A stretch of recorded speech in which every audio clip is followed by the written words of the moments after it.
I'll probably use this instead of Photoshop because it's that much more simpler and powerful to use.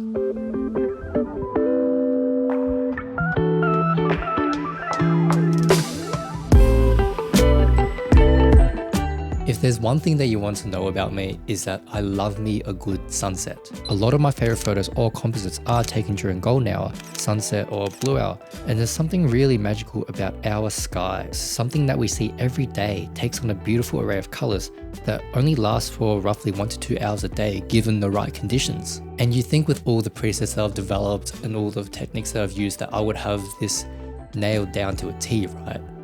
Nah, that just really isn't the case. And there's this one photo that I always go back to try and edit, to test out different styles and make new presets from.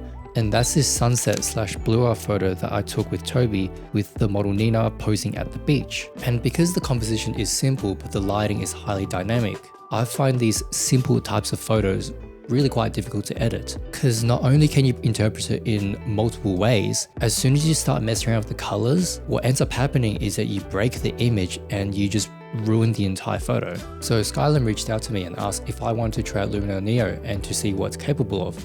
And although you've probably seen a lot of things where you see crazy sky replacements or AI editing to make the image resolution larger, that's not really what I want to focus on.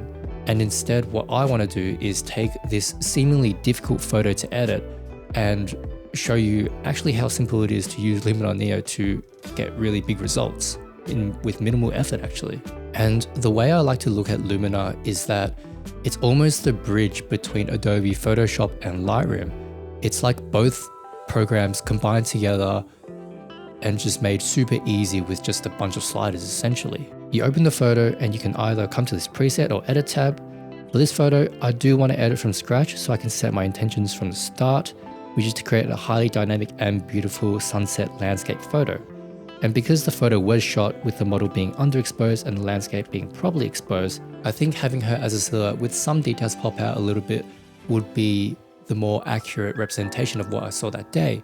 Because what I saw was a really beautiful, uninterrupted sunset, and it kind of overshadows the model a little bit. And in a way, it kind of represents how big our planet is and how beautiful it is, but how small and insignificant we are on this tiny planet in a giant universe, and how we're all going. So the first tool I used was Develop, which is very similar to your regular workflow in Lightroom. Basic adjustments can be made with exposure, contrast, and saturation to brighten or darken the overall image. The way I like to use this feature is to both reset the image and set the tone for future adjustments. For example, if you messed up the color balance or exposure, now is the time to fix that before adjusting your contrast values, whether it be highlights or shadows, to gain an overall sense of where your edit is going. And once that's done, now you can move on to the fun stuff. And the main goal that I wanted to achieve was to bring out the colors and the beauty more in the sunset. So to do that, we can use the color harmony feature here under the professional tab.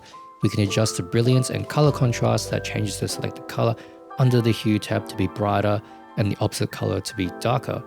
So in this case, it makes the orange and yellows brighter and the blue and purples darker. The same thing can be done for split color warmth, but more importantly, Luminar has the color balance option, which is in Photoshop, but it is missing in Lightroom. It's basically the same as the tone curve, but a lot easier to understand.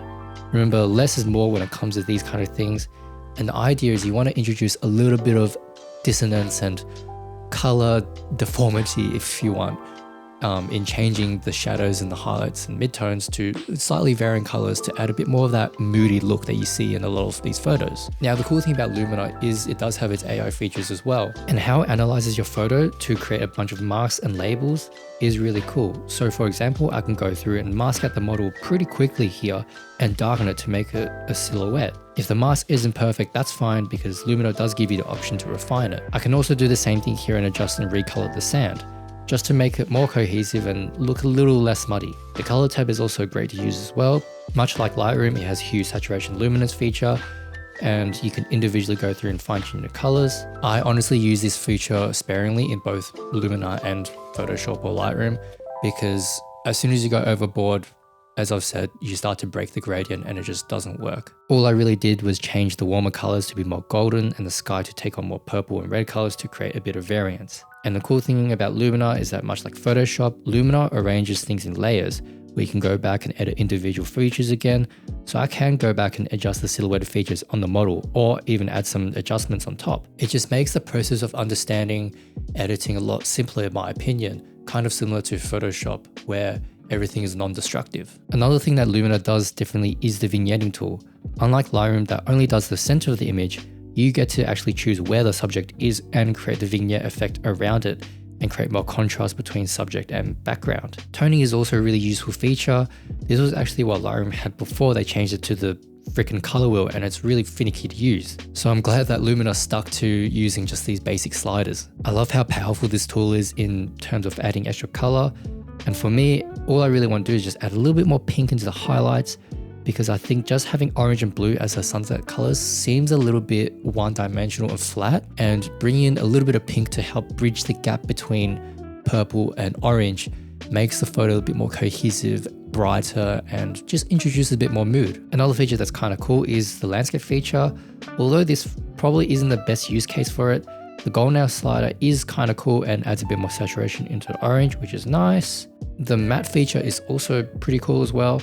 It's basically the same as crushing the blacks on the tone curve, but with more options and finer adjustments to dial in the look that you want. Once again, much simpler than the tone curve. Now we get to probably my favorite feature, which is glow. I'll probably use this instead of Photoshop because it's that much more simpler and powerful to use. It offers multiple glow types whilst also considering the contrast as well, which is honestly a much needed feature, because usually in Photoshop when I add in the ornament effect, the entire image with the highlights and contrast appear brighter, which sometimes can wash out the details a bit. But with this option, you can adjust the softness and contrast, which helps immensely when ensuring you have that sharpness and contrast in your photos. And going back to the masks real quick, unlike Lightroom, where you're only limited to a basic set of options, you can apply these masks to any other features available. I decided to play around with adding another mask glow layer at the center of the photo so the light kind of blooms over the model's face. The mystical feature is also pretty sick as well. It's very similar to glow, but it mainly focuses on softening the highlights rather than the entire image. It definitely adds that dreamy look that I love in photos. And finally, I used the erase tool to get rid of this little ship here on the left. And I found that doing small sections at a time is a bit more efficient. And it does also have these features, for example, restore, that restores what you've already done back to its original form, which is so simple, but you just don't really have those options in Photoshop or Lightroom, and it's kind of nice. I do think it helps, make your workflow a little bit faster, and it's just simpler to understand. This is honestly a breath of fresh air in my opinion when it comes to creativity with photography. And I don't really think this is geared towards professional photographers who already know how to do these things manually in Photoshop or Lightroom, but instead I think it's super useful for people who are either just getting into the hobby or people who have been doing it and they just want to express themselves with their art, create cool photos without really investing a lot of time into learning how the program works. And even still, for those like myself who have used Photoshop or Lightroom for a long time now, the cool thing about Lumina Neo is that it is also a plugin for those apps. So you can go in, do your adjustments in Lightroom or Photoshop, jump into Lumina, create these really cool effects really quickly, and then jump back into whatever program you were using before and just continue working on, and it just saves a bunch of time. And granted, there's even more features that I haven't really showed, such as relight or the portrait features, but this is just a small taste of what Lumina can do for your photos in a pretty short amount of time, because it only took me, I'd say 20 to 25 minutes to edit this entire photo, and that's pretty quick for myself at least. So here's the before and the final photo edited in Lumina. I've also turned this edit that I did into a preset for Lumina. So if you want the preset, you can download it below. It's free, and you can also download Lumina Neo as well. Try it out for yourself, let me know what you think. And with all that said and done, thanks for watching. I guess if you want to see more of us, you can go check out our podcast, Between the Frames podcast. It's mainly just chill conversations between us, a lot of banter, a little bit about photography, but we just talk shit, to be honest. So I guess I'll see you there. Bye.